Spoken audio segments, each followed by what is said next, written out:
So, hello, everybody, and welcome. Yes, welcome back here at BSN Network. Today, we welcome you back here at BSN Arc. This is the BSN Arc podcast here today. It is Tuesday, July 28th. Hope everybody's having a good day so far and had a good rest of their day yesterday. I know I did. We got a lot of sports to get to today as it is Tuesday. A lot of MLB news. We got our NBA power rankings, Alex Smith news. Like I always say, a lot of stuff to talk about. So let's get right into it. So today we got the Alex Smith news we'll talk about today. So first off, we're going to start off with the NBA power rankings. Okay, so we got the NBA power rankings. I'll give you my top 10 teams. Do it with all the leagues. I do it with the NFL when the season, gets closer. I'll do it with the NFL. I'll do it with the MLB. I already did it with the MLB a couple days ago. If you want to watch that pod, I actually did it on the opening day pod.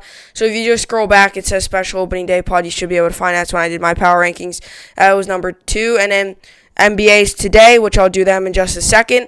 And then NHL will either be tomorrow or on Thursday, depending on all the sports news, depending on how really everything pans out. Depending on, how everything really pans out is what I'm trying to say. Breaking news, stuff going on in the MLB, really however this all pans out. That's why I wasn't able to do Monday Mount Rushmore, because there was just so much news. We had the Jamal Adams news, we had the Justin Verlander news, and we had the Yankees and the Mets. I can't do 5 topics. So it all really depends. If I don't do my MLB NHL power rankings tomorrow or Thursday, then it should definitely be Friday. Then Friday I will definitely be having to actually dedicate it to NHL power rankings. Because I do it for all those 4 sports. NFL, obviously, I'm not doing yet because season hasn't started. Season is a month and a half or whatever away from starting, if it even does start. So anything like that. So we have the NBA power rankings. Alex Smith and the Redskins. Yes, you heard it. Alex Smith, gruesome injury, will be coming back. Although the Redskins put him on the physically unable to play list, but by his doctors, by all the medical people he's worked with, he's been physically cleared to play football again after his gruesome leg injury. Just an amazing story. Just an amazing story on how he's came back, what he had to go through. If you watch the E60, which I'm sure you can probably pull it up and you could just watch it again. It won't be live, but I'm sure you could pull up the E60 of Alex Smith and what he had to go through. It was just insane. There was a lot of gruesome stuff in it, but now he is cleared to play football again. Although really, the real big question is, will he? After a big injury like that, you wonder if you really want to do it again or what the whole case is. So anyway, so that's what we got for that. And then we have the MLB. MLB right now is in a little bit of a virus fear. There's a couple of things going on in the MLB. Marlins, Phillies, Yankees could be involved with the whole virus situation.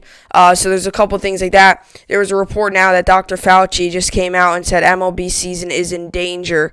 And Dr. Anthony Fauci says despite Marlins virus outbreak, he doesn't believe games need to be stopped now, but the season is in danger. I'm optimistic. I'm trying to stay high during this time. A lot of people are at all-time lows. A lot of people are just, low. Especially in sports. Everybody's like, oh, sports isn't coming back. Sports isn't coming back. Well, if you say that, then it won't come back. But, you gotta try to at least trust it a little bit. Trust the process. I just hope sports comes back because that's what I do. I make these podcasts and it's all about sports. I don't talk about really anything else. So, definitely tough when sports isn't around, but I really am glad sports is back. So anyway, with all that being said, NBA Power Rankings, Alex Smith, and the MLB, that's all on today's show. This is the BSN Arc podcast, and to start off, we got the NBA Power Rankings. So, speaking of the MLB, and I'll get to this later on in the show, I was wrong. I'm going to tell you first. I'm going to tell you here first. I was wrong.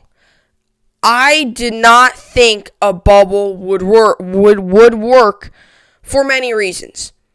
The NBA bubble has worked. I did not expect I would be sitting here right now doing my NBA power rankings 2 days before the games are on Thursday. I did not expect that.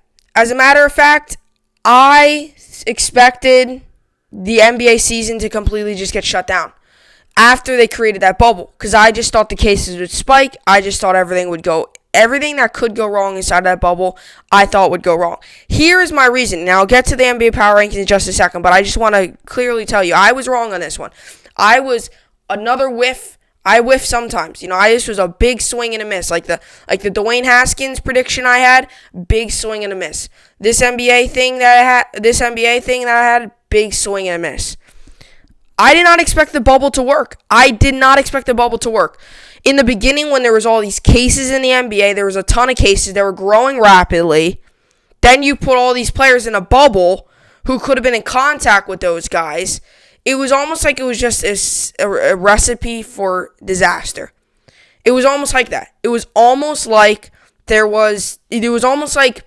was just a recipe for disaster. It was almost like, and then when the NHL followed behind it, or when then the NHL, decided, they restarted their season and they're like, actually, no, let's go to the kind of hub cities bubble. I was like, oh my gosh, what are you doing? But now the NHL has 0 positive cases in their most recent tests, and the NBA has 0 positive cases in their most recent tests.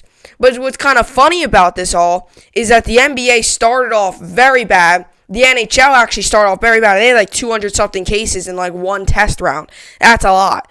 Just put that in perspective. MLB, a couple weeks ago, they had a test round, 6 positive cases. 6. Their most recent, 1 positive case. Now it's obviously going to up because of all the Marlins situation. I'll get to that later on in the podcast.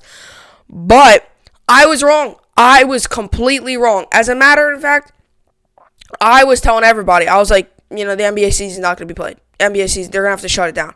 There's going to be too many positive cases. I was a big believer in a lot of players were going to leave the bubble. There has been a lot of players leave the bubble, but it hasn't affected that much. It hasn't. I expected a lot of players just to leave. I expected a lot of players to opt out, because it's not even like you can go back home after the games. You got to go stay in a hotel. When I heard about a bubble, I was like, no, this isn't going to work. There's no way this is going to work. I was just completely like, no way this is working. First off, they put it in Florida, which is the state I think is the hottest state right now for the virus. I think they're spiking rapidly every day. So they put them in Florida. That's another thing that's just like okay, all right, there's one disaster. Then you put them, and then all the food on the first night there, I heard all the food was bad. I was like, yeah. My predictions, going, and all of a sudden landslide, and my predictions just floating down the river right now, because I was wrong. I was wrong about it. So now that the NBA bubble has worked, which I am happy about it, because I watch the NBA. Obviously, I'm a Nets fan. Watch the NBA and NHL, and I watch the MLB and the NFL. I watch all 4 sports. Watch all of them. I'm glad the NBA bubble worked. I'm glad it worked. I mean, I did not want to see basketball again. I mean, I'm glad the bubble worked. But when I heard about them going to a bubble, I did not think it would work. And as a matter of fact, I'm going to make this prediction now. If the NFL, because I'm going to make a completely opposite prediction. It's crazy how you could think it's crazy how you could completely change your mind in like 1 month. A month ago, I was thinking the NBA is just not going to work. Bubble's going to be horrible. Not going to be successful. Season's going to have to get shut down. Now, I'm on a completely opposite end. In my opinion now, I'm going to make this prediction. The only way the NFL plays is if they do a bubble, which the NFL has opted not to do a bubble, so I don't know how in the world they're going to do that. All that contact, going back into the public life, there's just no way. So, in my opinion, think that the NBA's best way, or NFL's best way of getting a season back up and running is a bubble. And I'll get to that all later on in the show. Bubble is the best thing you could do right now as a sport. Because I just think these MLB players, after the game, you don't know what they're doing. They're going to wear a mask and stuff, but just because you're wearing a mask doesn't mean everything. It means a lot. Wearing a mask helps a lot. Not going out there and not wearing a mask doesn't help. Now, if you now you go into the whole thing, I'm not going to get into the whole mask thing. But, these players are going out into public. Maybe not so much into complete public, but these guys are going out into their regular lives after the game. I mean, who knows? Some of these guys might have gone out, states that they are in, whatever team in the MLB it might be, they're going out and, maybe they're going to outside dining. Maybe they get it from there, all of a sudden, it's going to be interesting. I don't know. But anyway, I just wanted to make that clear. The NBA Power Rankings, I did not expect I would be doing one of these. As a matter of fact, I thought like 2-3 weeks into the bubble, it was going to be absolutely done. Or not 2-3 weeks. I don't even know if it is 2-3 weeks yet. I thought like a couple days into the bubble, there was just going to be a spike. I was obviously wrong. When I heard a bubble, keeping all these players in a confined hotel room, when you heard about it, you heard all about this bad food. I was just like, yeah, this is not going to work. But now, 0 positive cases. They're starting back up very good. I was wrong. The bubble is working. The bubble is the way to go if you want to start up a sports team safely and completely finish it. If you want to do it safely and finish it. Because now the MLB, there's a little murky. It's a little foggy to see if they're going to finish the season.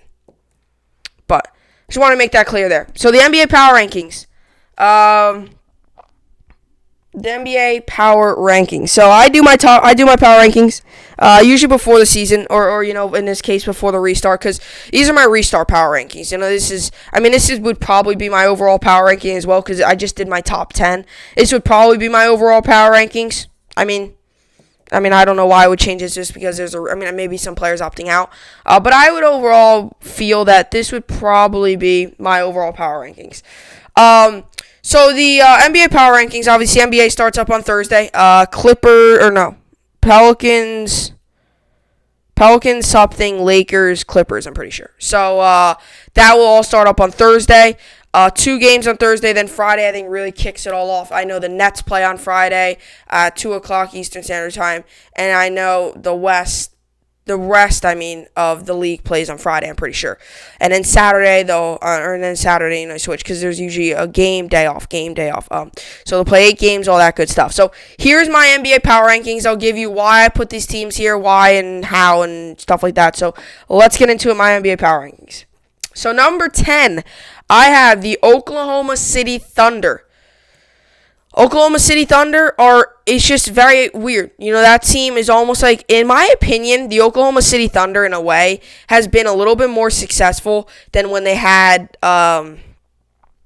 Russell Westbrook. I feel like Chris Paul is a better leader for that team. I'm not a big fan of Russell Westbrook. You know that about me. I think triple-doubles are a little overrated. You could score 10 points, 10 rebounds, and 10 assists, and that could be triple-double. Or you could score 60 points, 7 rebounds, and 5 assists, and everybody would be like, oh, well, you didn't get triple-double. Well, I would rather a 60 points, 7 assists, 3 rebound game than 10 points, 10 assists, 10 rebound game. I'm not a big fan of triple doubles, but the Thunder, I really believe, without Westbrook, and I really actually expected them to have a little bit of a downfall of a season without Westbrook, because Westbrook was their best player, no doubt about it. Obviously, Paul George is gone, Westbrook's gone. And I really expected this team to take a little bit of downfall. There's still Steven Adams there, who's their big man. But, big man really not going to carry a team, in my opinion. You're not going to have a center be like, oh, yeah, I'm going to take this team to a championship.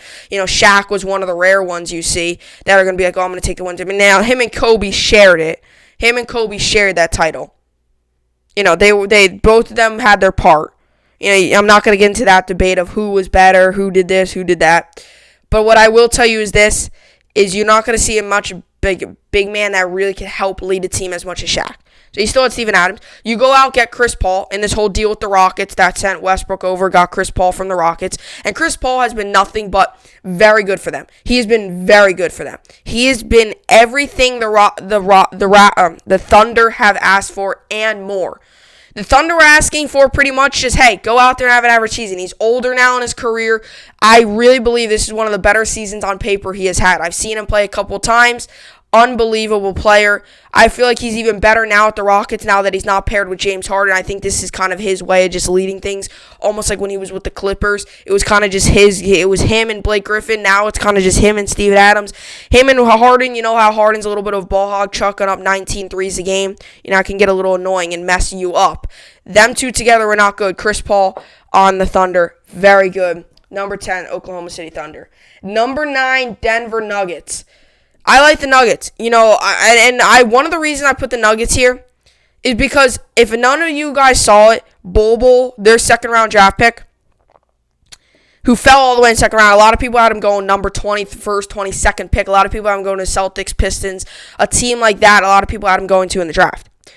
Bol had an insane game. 16 points, 10 rebounds, I think 3 assists or whatever. Bol had an insane game. He actually got drug tested right after the game, I'm pretty sure, just because of how good he really was. Just because of how good he really was. I mean, it was unreal. I mean, what he did in that game, if you didn't see it, go back and watch it. Nikola Jokic, Jamal Murray, and if Bol continues to play like Bol, like he did in that scrimmage game, I know it's just a scrimmage. I know it means absolutely nothing. It's just a scrimmage. But still, if he continues to do that, this team could very well move up on my list 2-3 spots in the number 6-7 hole. And I really believe that. So, Bol, what I saw out of him was very promising. If I was a Nuggets fans, I will tell you this. Very promising start out of Bol, and this is your future right here. You know, him, Nikola Jokic, and Jamal Murray, these guys are going to lead you through the next 3, 4, 5, 6, even 6 years. Bol maybe even 7. If he continues to play like he does, and he just becomes a great big man in the league, his obviously dad being Manute Bol, one of the better big men in the league of all time. He obviously being Bol, tall kid, Oregon, very good player, good coach in Oregon, good head coach. You know, he's coached by a good Nuggets team, good organization. Bol definitely going to be good in the NBA, and I think with him in the Nuggets definitely helps. I think the Nuggets really benefit for Bol being under. So number 9, the Denver Nuggets. Number 8, the Philadelphia 76ers. I'm not a big fan of the Sixers, but I'll tell you what, they got good talent. Joel Embiid is, and I'm not a big believer in Joel Embiid's all of this. Ben Simmons, I will tell you this, he hit a 3. What I really think is the unsung hero of this team is Tobias Harris. I really think he's the one that puts this team together. It's not Joel Embiid. It's not Ben Simmons. In my opinion, it's Tobias Harris. He can shoot. He can defend. He can drive. And he can score. Joel Embiid can't shoot. Good defender. Gets the ball in the paint, so I guess he could drive. Not a great scorer. I mean, he could score, but I'm not talking from like long distance. Ben Simmons can't really shoot. Defending is okay. It's all right. He can score, yeah. Driving, that's where he's mid-range. Tobias Harris, I really feel like can do all things. Shoot, defend, score, drive. I think Tobias Harris is the unsung hero that is this 76ers team. I don't think without Tobias Harris, I don't see this team doing much. Joel Embiid and Ben Simmons, I don't think together can really do as much. I think Tobias Harris will really help this team. In my opinion, Tobias Harris, I think, is the unsung. Now, I'm not saying Joel Embiid, and I'm not saying he's the best one on the team. I'm just saying, you know, Ben Simmons is the peanut butter, and Joel Embiid is a little bit more of the peanut butter, and then he just adds the jelly, and that makes the peanut butter and jelly. That's PB&J right there. That is what Tobias Harris does. He kind of just combines them, makes them fit good together. As a 3, they're very good in the league. 76ers, number 8. Number 7, Miami Heat, Jimmy Butler. I mean, one of the better small forwards in the NBA right now. And I don't think that's an outrageous statement. I mean, what I've seen out of Jimmy Butler, I saw him play against the Nets. I've seen him in primetime games. This is a player that really, really, really just dominates. Good with the Bulls, good with the Timberwolves, good with the Sixers, good with the Heat. Put him on any organization, team, franchise, whatever you want. He will succeed. He succeeded with the Heat, succeeded with the Bulls, succeeded with the Sixers, succeeded with the Timberwolves. Jeez, a lot of people thought he was going to go downhill when he joined the Timberwolves. No, he didn't. Bulls, Timberwolves, Sixers, Heat. Succeeded with all of them. Put him on another team. Put him on a Suns. He'll succeed. I'm telling you this. Jimmy Butler is one of the best players, I think, just to move around. He's one of the best players that can, I think overall, meaning fitting into franchises wise, he can do it all. You put him in a bad franchise, he can still put up 20 a night. He can still put up 20 a night. He can still put up 25. That team's horrible. Wizards put up 20. You know, this is, I think, overall, for if you're talking about a player that changes teams a lot, I think Jimmy Butler is the best player to fit into franchises. He has fit in with the Timberwolves, fit in with the Bulls, fit in with the Sixers, fitting in with the Heat. Got the Heat to this Number 7, Miami Heat. Number 6, Houston Rockets. I did just say I don't like really Russell Westbrook. James Harden, I don't mind James Harden. I mean, I never said I dislike him. I do think he's a ball hog. I think that shouldn't. I don't think anybody. Now, I know everybody has their opinions, but I think that's a little bit of an outrageous opinion to say that he's not a ball hog. I mean, James Harden's a ball hog. I mean, he is. I mean, he's chucking up 19 threes a game plus how many twos he's doing. I mean, he's a ball hog. I mean, I think we can all agree on that. I mean, look at the stats. It proves to you. He's shooting all these threes. He's not a great defender either, but he's a ball. I mean, he shoots all these threes, shoots, 18, 19 threes a game. Sometimes that's these guys' combined totals for 2 games. He's shooting 19 threes plus how many twos he shoots, plus the free throws. James Harden's a ball hog. That's why I actually don't think the Thunder that's why I don't think actually the Westbrook James Harden thing will last very long. I don't like Westbrook. Don't like the triple-double. I think he's overrated. I don't like Westbrook. You know that for a long time now. I have disliked him for a long time now. I started disliking him the year he recorded the triple-doubles per game. And everybody was so hyped about the triple-double, triple-double, triple-double. Like, it's almost like when I hear the word triple-double, I'm like, oh, good. Good for him. Good for him. Great. Good for him. And then he took away. Paul George that year was having one of the best years of his career. He, on paper, should have won the MVP. Instead, Westbrook won the MVP. Because Westbrook overshadowed him with the triple-doubles. And I don't think that's how... Sadly, the NBA is kind of turning into that. But I want to keep it not turning into that. I would rather see 25, 7, 9 than 10, 12, 10, 10. But I like Harden. He's a good shooter. I mean, he'll either go 2 for 19 or 11 for 18. It's one or the other. There's really no in between there. He's either very good or he's really bad. That's the one problem with Harden. He's very unpredictable. Number 6, Houston Rockets. Number 5, Boston Celtics. Boston Celtics are a very, very interesting team. I could very well switch them here with the Toronto Raptors. Here's the reason why I'm putting the Toronto Raptors in front of them. I'll tell you in a second. Boston Celtics I'm putting here because Kemba Walker, very good player, hasn't had much playoff experience. Enes Kanter hasn't had much playoff experience. Jason Tatum has. He's had multiple playoff experience. But why am I putting the Raptors in front of them? Because I think they've had a little bit more playoff experience. This is Kimba's really big year to really show the world that he can be, a playoff kind of guy, can be, one of these guys that can propel his team to a playoff championship.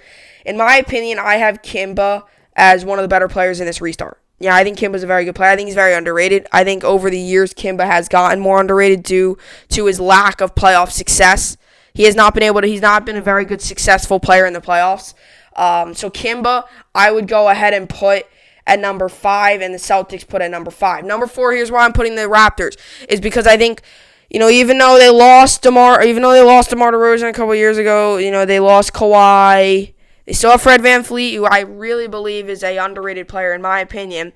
They still have Kyle Lowry, who's a veteran, Pascal Siakam, Serge Ibaka. I mean, this is a team, everybody's like, oh, well, they don't have Kawhi anymore. Well, they still have Lowry, who's a veteran, good player. They still have Fred VanVleet, who in my opinion is very underrated. They still have Pascal Siakam and Serge Ibaka.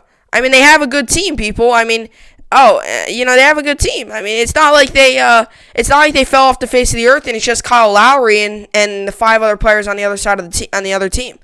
It's not that. This is still a good starting 5. This is still a good bench team. This is still a team that I think is top 5 in the league. I think a lot of people really are like, oh, well, they lost their big star, so they're not good anymore. Not necessarily. They still have a star in Kyle Lowry, Pascal Siakam, the rising star, Serge Ibaka, and Fred VanVleet. I mean, I don't think that's outrageous to call them a top 5 team.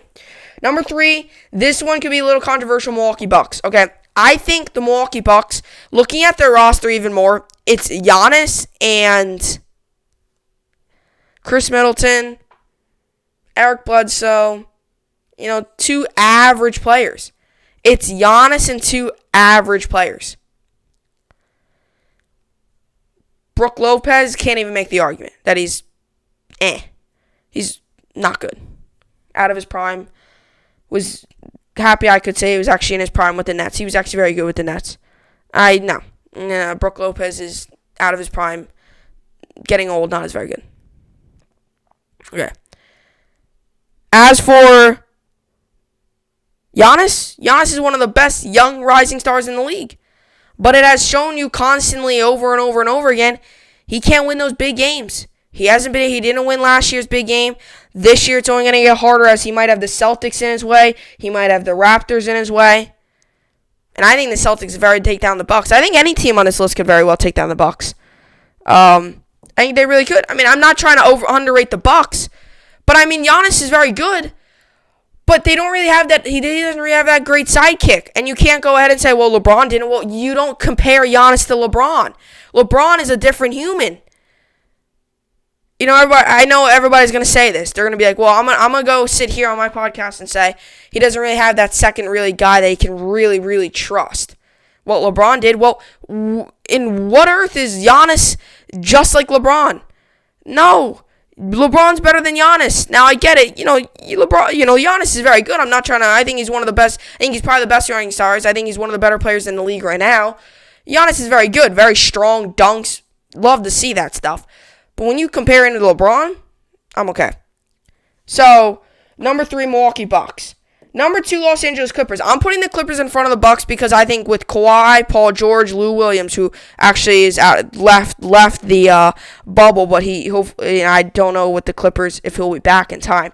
But with this team, Montrezl Harrell, I was talking to one of my good friends. I was talking to him, and I said, Game 7 of the NBA Finals, if a series went into 7 games, and the Lakers and the Clippers were playing against each other, and the series went into 7 games, who would win that 7th game? Probably the Clippers, because the Clippers have more depth. But the Lakers have overall better players, but the Clippers have overall like a decent team. The Lakers have a couple very good players. So, Clippers number 2. I think Kawhi, Paul George will get back on the same page. They've been struggling a little bit in the regular season. It doesn't help with Kawhi's load management at all. It really doesn't help with his load management at all. Him being load management, him, not doing this, skipping every other day, all that stuff. So Kawhi is definitely, hopefully, he's got to get on the same page with Paul George. Number 2, Los Angeles Clippers. Number 1, the Lakers. I mean, they have the second best player of all time on their team, in my opinion, LeBron James. They picked up J.R. Smith. They have JaVale McGee, who in my opinion has progressively gotten better. Dwight Howard, I think, is having one of the better seasons of his career since he was with the Magic in his prime. And they also still got AD. AD by far is one of the better players in the league right now. I'm going to make a bold prediction. Lakers win. I think the Lakers win. I think the Lakers win it all. I really do. I think it's going to be the Lakers, Celtics, Lakers, Raptors, or something like that. I don't see the Bucks making it. I really don't. I think a team's depth is going to beat the Bucks' depth. The Bucks have Giannis, Chris Middleton, Eric Bledsoe. Who else? Lakers have LeBron. AD, Dwight Howard, JaVale McGee, J.R. Smith. They just picked up for their bench. Who else? So, I think the Lakers' depth beats the Bucks. Clippers probably beats the Lakers, but I think overall the Lakers, I think LeBron's better than Kawhi. LeBron's better than Paul George. AD, he's also up there. I mean, that's when you get into the argument. But I mean, I think we can all agree, or I can agree with whoever says this. LeBron's second best player of all time. So, anyway, that is what I got for the NBA Power Rankings. Number 10, Oklahoma City Thunder. Number 9, Denver Nuggets. Number 8, Philadelphia 76ers. Number 7, Miami Heat. Number 6, Houston Rockets. Number 5, Boston Celtics. Number 4, Milwaukee Bucks. Number 2, LA Clippers. And number 1, Los Angeles Lakers. So you got 2 LA teams up. It's kind of funny because LA sports or California sports. LA, let's go to LA. So we got the Los Angeles Angels. They're not good. I mean, they're rebuilding.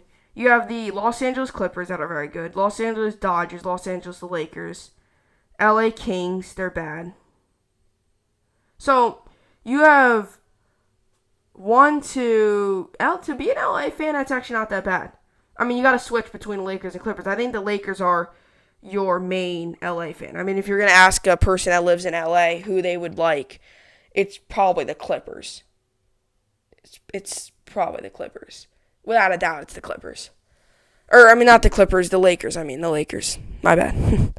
It's without a doubt probably the Lakers. I mean, there's mainly Lakers fans in LA, and then there's some Clippers fans. It's almost like the Jets and the Giants. New York is mainly Jets fans.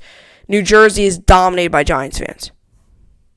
So, I mean, you still got Jets fans in New Jersey. I mean, you get all of them. But LA's probably the same. LA, you probably see a lot of Lakers fans, and then maybe some other part of California, you see Clippers fans. It's just all how it really is all how it depends and how it pans out and stuff. So anyway, so that is what I got for the podcast or for the NBA Power Rankings. I always say this for the NBA Power Rankings. Next up, we got Alex Smith and his comeback with the Washington Redskins, or not the Redskins anymore. They're technically the Washington football team.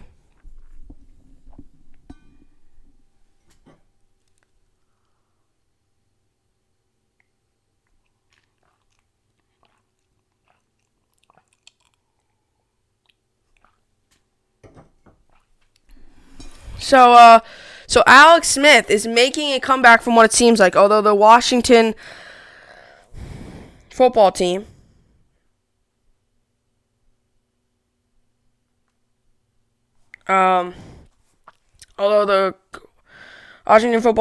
announced that they will be putting him on the physically unable to play list. So if you do not know who Alex Smith is, if you do not know anything about him, if you just don't really know much about him, if you want to go back and look at it, it's very easy. Just look up Alex Smith injury, and I'm sure a million things will pop up.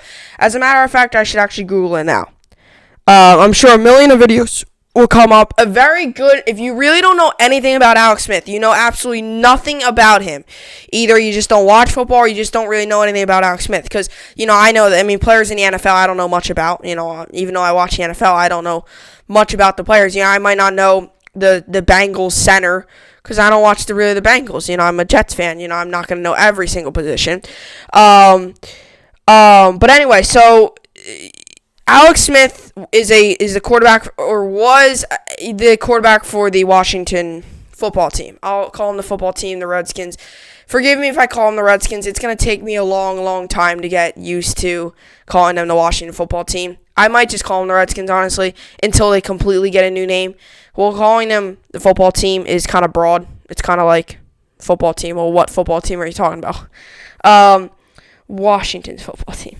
So anyway, Alex Smith is coming back. He's making a comeback. Alex Smith was the quarterback for the Washington Redskins or football team. Just forgive me. I'm just going to go with it. So, Alex Smith was the quarterback of the Washington Redskins, and Alex Smith he had a very gruesome injury. He had one of the most gruesome injuries in the history of sports, history of football, history of sports. That really caps it all for you. I'll just kind of go over it just one more time, just so that if you don't know much about him, you can learn here. I'll just go over it. So it was against the Texans 2 years ago. I think it was 2 years ago, right? Yeah, because then last year, 2 years ago. So then that draft, they picked up Dwayne Haskins. So no, it was 1 year ago. I don't know, or was it 2? Yeah, I think it was. I don't know. I think it was 2. Yeah, because last year it was Dwayne Haskins. Then the year before that, it was Alex Smith. And then they had to bring Mark Sanchez, Colt McCoy. And in that draft, they picked up Dwayne Haskins, who then played last year, who then will probably be playing this year. So it was 2 years ago, Alex Smith. They were playing the Houston Texans. It was just a regular old game on Sunday. And there was a blitz that came in, and he sacked Alex Smith, and his bone was sticking out of his leg. So it's a compound fracture, the bone sticking out of his leg, and it was gruesome. I've seen the highlights. I saw the play happen. It was gruesome. I didn't see it happen live because I was watching the Jets game. I actually strictly remember I was watching the Jets game, and then I turned on you hear all this news, Alex Smith broken leg, Alex Smith broken leg. You don't think much of it until you see the highlight, and you're okay, that's not just the regular old broken leg. So they took him over. Obviously, they got him all this stuff. They got him. They repaired. To be honest, a compound fracture is horrible. It's bad. It is very, very bad. But to be honest, it's repairable. You could repair it. So they have to do surgery and stuff. Obviously, you can't just be like, voila, it's gone. Although that would be nice. But they he had surgery and stuff on his leg, and then all of a sudden he got released. From where he got the surgery from. He went home. They said if he was running a fever, it's kind of fine. It's until he gets really up. It's until he gets really high, I guess, on that fever. It's until he gets up to like the 104. If he's battling like a 101, it's fine. It's expected because your body just got off of this whole really gruesome injury. I mean, it was horrible. I mean, it was bad injury. I mean, it was what Joe Theismann did. If you don't know who Joe Theismann is, it was actually the same day too, just many, many, many, many, many years later. Joe Theismann broke his leg, but he was running a decent fever and stuff.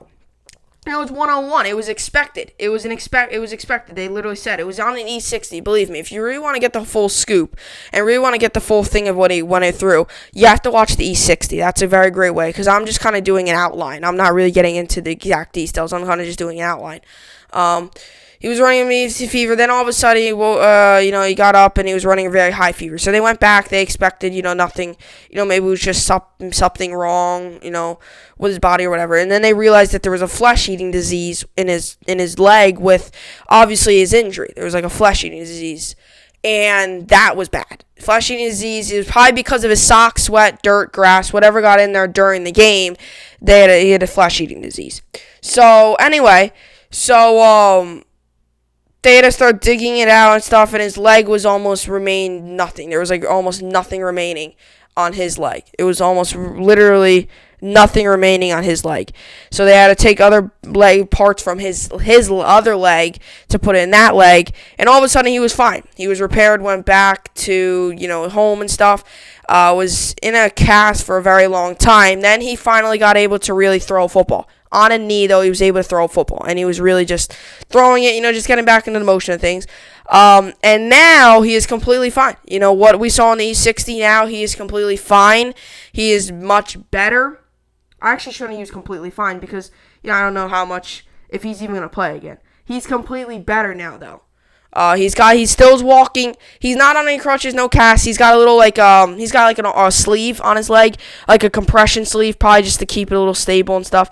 But it is crazy what he went through. And Washington and Alex Smith will be back. And it looks like Alex Smith is coming back. Now, Washington places quarterback Alex Smith on physically unable to play list. Team can continue to evaluate his condition. Now, I mean, he got cleared to play by the doctors, by all that stuff. He got cleared.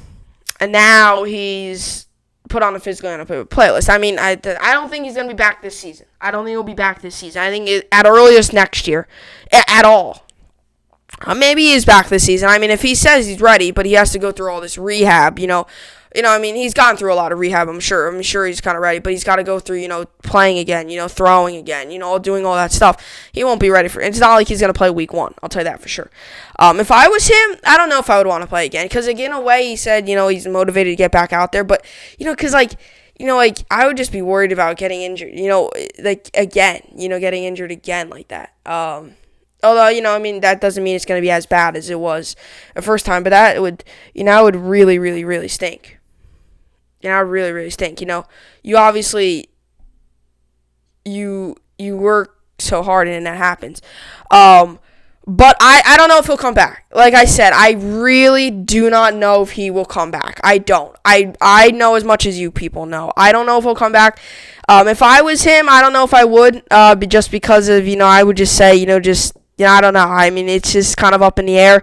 That's unless if the NFL does one of those things, where, he'll come out there for, one snap and just take a knee, or one snap and just throw it or whatever. Sometimes the NFL or something will do that. I mean, I know the NFL has probably done it before, where, a player will just come out there and take a snap or whatever. Even college basketball, they've done it before. People will, teams, if there's a player that's never played or a player that went through something, they'll come bring him out in their final game or whatever, and have him either in basketball take the ball up, hockey take a shot, football throw a ball or take a knee, baseball throw one pitch or whatever, hit once. So it's really up in the air. If I had to make a prediction, I don't think Alex Smith's coming back this year. Now, let's get into the whole football thing. Dwayne Haskins is there. That is your future quarterback. If he has a bad year this year, who knows? Maybe you bring in the veteran Alex Smith again and say, hey, you guys, you still got it in you. I mean, I don't know really all what's going to go down here. I mean, Dwayne Haskins struggled last year, and that there's no way around it. Dwayne Haskins struggled last year. Dwayne Haskins literally said, Dwayne Haskins struggled. He really did. He did not live up to my expectations, probably did not live up to many Redskins' expectations. I expected Dwayne Haskins to have a great year last year. He struggled. What if maybe Alex Smith or a player like Alex Smith comes out and possibly dominates, comes out, they bring him in for Dwayne Haskins, who has a bad year this year. What if he comes out and dominates? I don't know if Alex Smith's going to come back. Now, if he does, that will make the Washington football team have a decision. That will make Washington have a decision. Do you go with your young rookie Dwayne Haskins, who's in his third year by, I would assume, next year, or do you go with a guy who hasn't played in a long time, veteran, knows the game very well, Alex Smith, who knows that, who's shown you consistently. When Alex Smith went down, a lot of people don't realize this. I think that's why a lot of people are leaning towards don't play Alex Smith, just hold him out and play Haskins. When Alex Smith went down, the Redskins were, I'm pretty sure, leading the NFC East. The Redskins were dominating that season. Alex Smith's a good quarterback. He ain't no joke. He's a good quarterback. He's not your regular old, average QB. I'm not calling him a Hall of Famer or anything, but he's not your regular old. He hasn't won a Super Bowl yet, but he's not your regular old average player. He's he's aging better, I would say, than Flacco. Flacco, for example, is kind of old like Smith. And now we don't know how Alex Smith's going to return from his injury. This could very well be the same thing with KD. We don't know how KD is going to return from his Achilles injury. KD could be never the same. That's why it was actually a little bit of a risk giving KD the money, the Nets. Because you don't know how KD's going to return. Achilles injuries are one of the worst injuries you can get in any sport, especially basketball, because you use that muscle so much. KD uses that muscle. He utilizes his Achilles so much. And for him to really, injure that, it's really tough. Alex Smith, on the other hand, with this injury, this is a very, very, very bad injury. For him to, have to go through all this, for him to come back, he might never be the same Alex Smith we saw 2 years ago. When we saw with the Alex Smith we saw 2 years ago, that was a good Alex Smith. What he did in those couple of games he played, he was dominating. The Redskins looked like a legit team to be the playoffs. Then he went down, and everything ever since that, the Redskins have been, just the laughing stock in the NFL in a way. They've been losing against bad teams, not been able to compete against bad teams. For really crying out loud, they got crushed against the Jets. So I'll tell you this, if Alex Smith comes back, that's amazing. I would love to see him come back. I don't know if he will, but if he comes back, that actually does help out the Redskins or the Redskins team. It really does. It really helps them out because what I want to see is if he's back to what we saw at that end of that 2018 season or when he got injured. That's what I would like to see. I also want to see if he's a little, sometimes if he's gonna get injured, he might be a little. It might be a little, shaky in his first couple of starts, not wanting to get sacked, and it's understandable. Don't want to pick up where he left off. So Alex Smith, definitely an insane story. If he comes back, that's unreal. Washington places QB Alex Smith on physical and playlist, can continue to reevaluate his condition. So, this is a long, long article. As a matter of fact, oh, never mind. It's actually not a long article. Okay. So NFL training camp for the 2020 season starts Saturday, opens on Saturday for the Kansas City Chiefs and Houston Texans. And wait, hold up. Is this it? No, this is not it. I was about to say can't be it. So Washington placed quarterback Alex Smith on physically unable to play perform list after conducting physicals for its rookies and quarterbacks on Monday. The team placed linebacker Ruben Foster on physically unplay as well. Smith has not yet been cleared by the team for football activity. It wants to see what he's able to do on the field before taking him off the physically unable to play list and increasing his football activity. Smith will work with the trainers and strength and conditioning staff during practices. He will not participate in individual or team works with his teams while on physically unable playlist. Putting him on the pup list, I guess you'd call it the pup list, before camp starts. Washington can take time to fully evaluate Smith and leave him there once the season begins. Players can't be placed on the pup list after training camp begins. The fact that Smith will be on the field is a big win for the veteran. Entering his 14th season, he suffered a broken fibula and tibia in his right leg on November 8, 2018. It required 17 surgeries. Smith would be the first player to make a full recovery from such an injury. On Friday, ESPN Stefania Bell reported that Smith's teams of doctors studied another round of imaging, including X-rays and CT scan last week. This group, which included Washington's head coach, physician Robin West, cleared Smith to return to football. One of the other doctors in the group was Dr. Joseph Aldiri from the Center for the Intrepid. Everyone was in agreement that my bone was in a really good place. Smith told Bell on Friday, "I had healed a lot." They said that given the combination of the rod where I was with the healing process, I had zero limitations and could even resume some football activities. To hear them say that from the life standpoint, they would have restricted me from doing anything.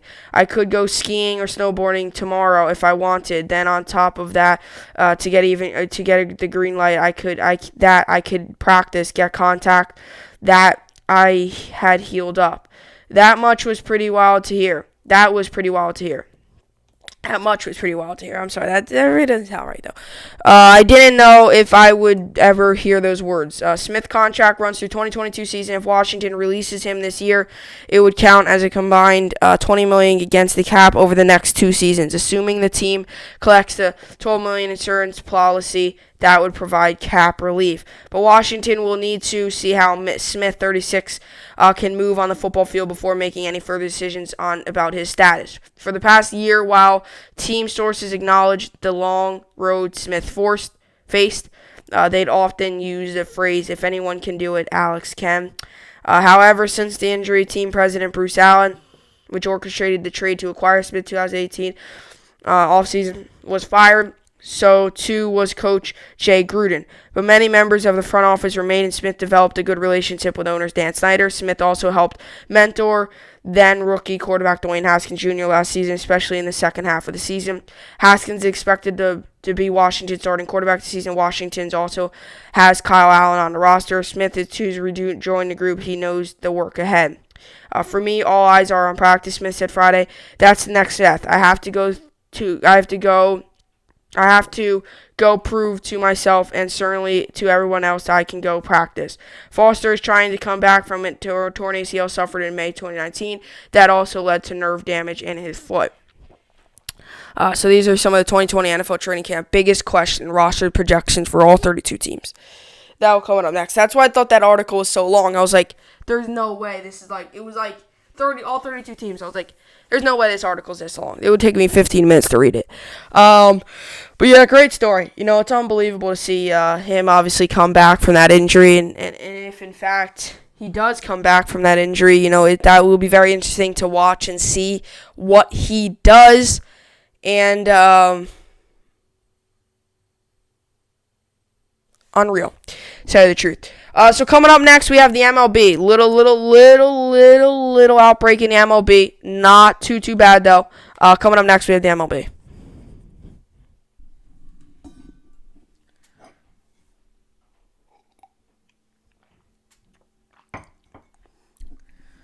So the MLB experienced a little bit of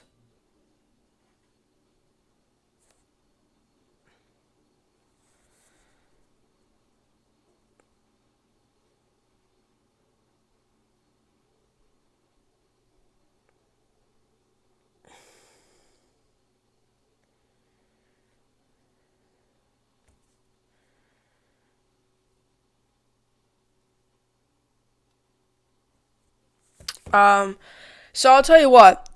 This is an interesting story as well. So the White Sox manager, as a matter of fact, the Mets actually won yesterday. I saw the game. They won 7-4 against the Boston Red Sox.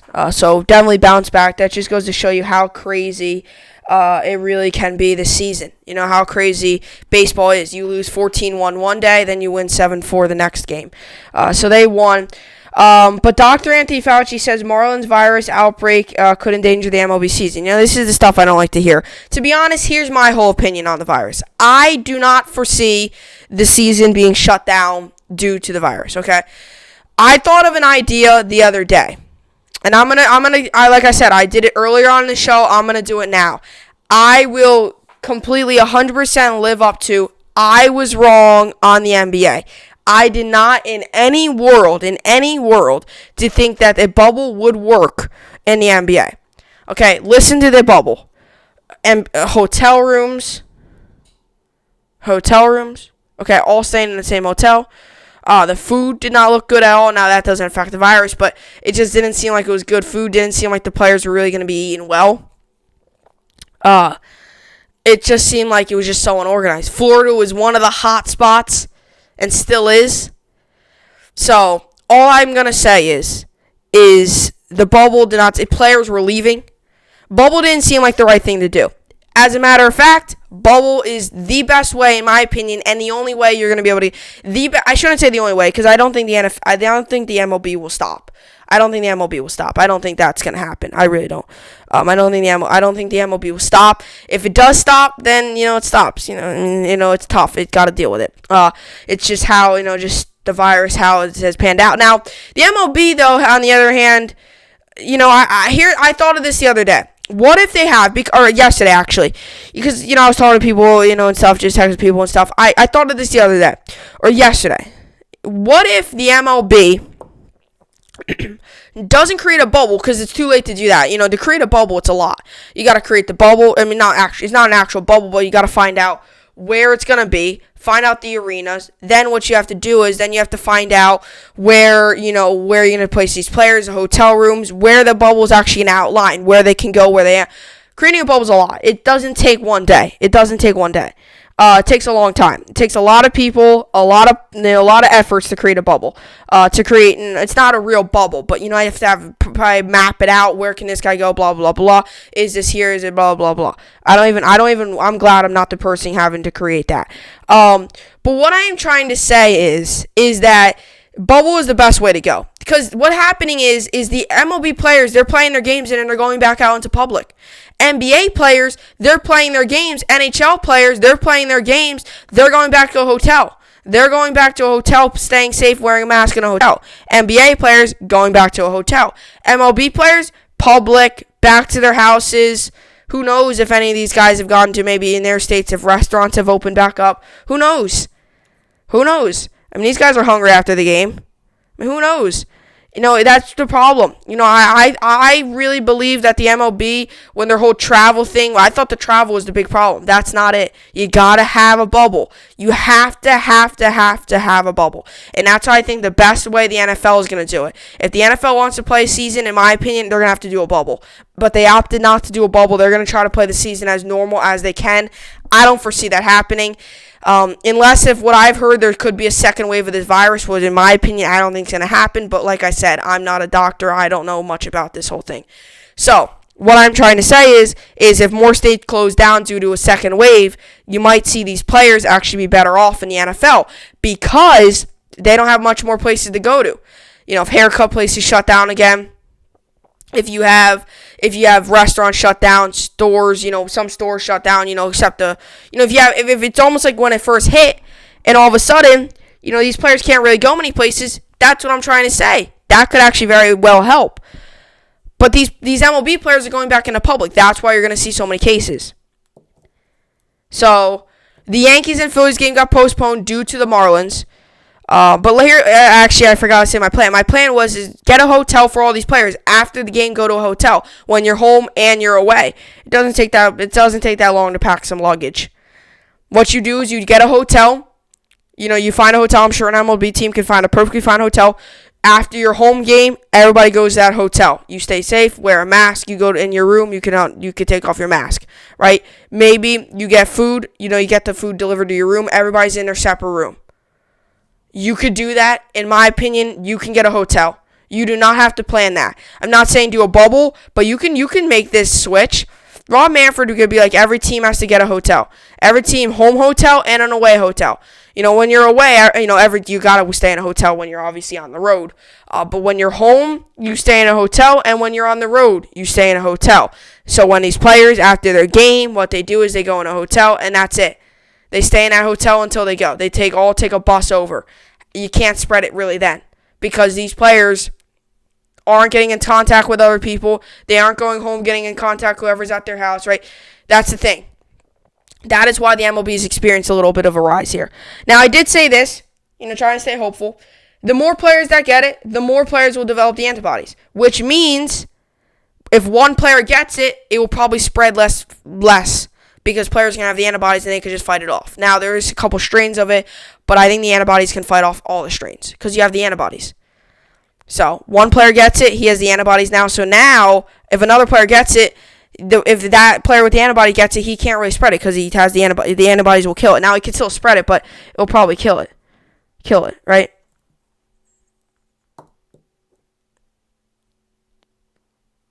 It will probably kill the virus because you have the antibodies. So, that's the thing. That's the big thing, is this whole bubble. And I think that's how the NFL, physical sports have chose the bubble. NHL, NBA, NFL should. NBA and NHL, the physical sports have shown a bubble. MLB is not a physical sport. NFL, physical sport. They should do a bubble. So the Marlins game got canceled. Now, if you were to ask me, is the season in danger? No, it's going to happen. You might see a little bit of a spike. I do not think the season's endangered. I will tell you this, though. This is when I will get a little worried. Now, games are being played. Games are being played. There was games all yesterday. There was games all today. Games are being played. It's only the Marlins, and the Marlins are the only team really affected in this one. The Marlins are the only team. Now, I did hear that White Sox, a manager, was experiencing symptoms, but got tested and tested negative. That's the problem with the test. One day you could test negative, next day you could test positive, one day you could test positive, vice versa, negative, right? That's the problem. Marlins are the only team that has a spike in cases. The Yankees don't, the Phillies don't, and the Orioles don't. Those were the three teams that were affected by this.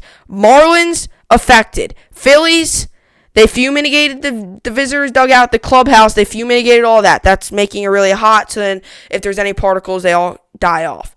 That's why I actually thought this virus would die in the heat or in the summer and stuff because of the heat and stuff. You would think it would die off. Obviously not the case.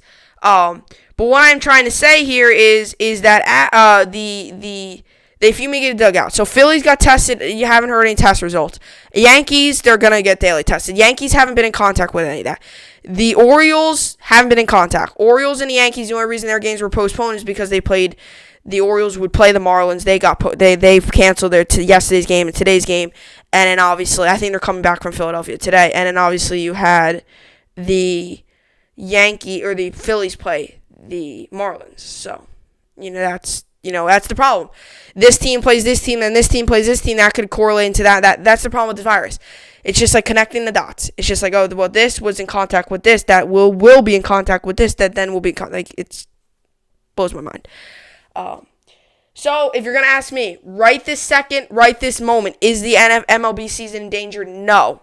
Let's just say the Marlins can't play. They have their whole team's pretty much just got the virus. I think 14 right now have the virus, including coaches and players have the virus. If they can't, if it gets to the point where they can't even play, that might cause a problem. If for some reason the Phillies players come back, which I don't think they really will, because I just don't. I mean, for the players that, weren't playing that day, for the players that, were maybe in the outfield that were socially distant from the Marlins players, I don't see them getting it, especially that they were outside. For the players on the Phillies, you might see some get it. You might see the catcher maybe get it, and you might see a couple players get it. If they get it, it's not the end of the world. You just have to make sure the other players on the Phillies don't get it. If the Phillies are okay, I'm not going to call the season endangered. If the Marlins, recover from this, I'm not going to call it. if it's a couple postponements, that could cause some problems because it is only 60 games in, 63 days, I think. So it could cause some problems, scheduling conflicts, things like that. But you just play doubleheaders. You have a 7 o'clock game at night, play a 1 o'clock game, then play a 7. Or maybe play a back-to-back. You have a 7 o'clock game, play a 4, then a 7, back-to-back, right? Something like that. You could do it with doubleheaders. That's the great thing about baseball. You could play 2 baseball games in a day. NFL, tough to play 2 NFL games. Can't really play 2 NFL games. Baseball could play 2 baseball games. I've played 3 baseball games before. I actually played 3 2 weekends ago. So, it's the great thing about baseball. You could play 2 games in one day. NFL, no. NBA, tough. So, that's what I got for the pod today. Like I said, I don't think the season's endangered. I think it'll be okay. I think these players just recover, make sure the Phillies don't have it, take all the precautions, double down on the health thing. And I've heard it too. They're going to double down on the high fives. They're going to double down on the spitting. I actually saw players yesterday, actually not their elbows. I saw players yesterday. The Mets Red Sox game. Red Sox, Xander Bogaerts hit a home run. He was elbowing all the players and air high-fiving them. That's what they have to do. If you got to do it to play baseball, you got to do it. So I don't think the season's endangered, but we will see these next couple of days, these next couple of weeks will be very interesting with the whole MLB and sports in general. See all what happens. NFL training camp starting up, which is great. Sports is slowly coming back. Hopefully it can come back to normal soon. But anyway, that is what I got for the podcast today. Hope you all enjoyed it. I will see you all back here tomorrow. Hope you enjoyed it, and thanks for watching.